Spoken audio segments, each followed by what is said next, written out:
இன்றைய 10 வாக்கியங்கள். afford வாங்க முடியும், சம்பாதிக்க முடியும். ஒன்று, I can afford a new car right now. என்னால் இப்போது ஒரு புதிய கார் வாங்க முடியாது. 2, can we afford to go on vacation this year? இந்த ஆண்டு விடுமுறைக்கு செல்ல நம்மால் முடியுமா? 3, she can afford to buy a house. அவளால் ஒரு வீடு வாங்க முடியும். 4, he can afford the time to take a break. அவருக்கு ஓய்வெடுக்க நேரம் இல்லை. 5, they can afford to send their children to private school. அவர்கள் தங்கள் குழந்தைகளை தனியார் பள்ளிக்கு அனுப்ப முடியும். We can afford to eat at that restaurant. அந்த உணவகத்தில் சாப்பிட நம்மால் முடியாது.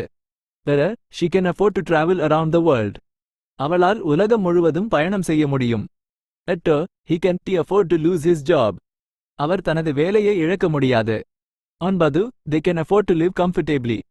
அவர்கள் வசதியாக வாழ முடியும். 10, I can afford the stress of this job. இந்த வேலையின் மன அழுத்தத்தை என்னால் தாங்க முடியாது.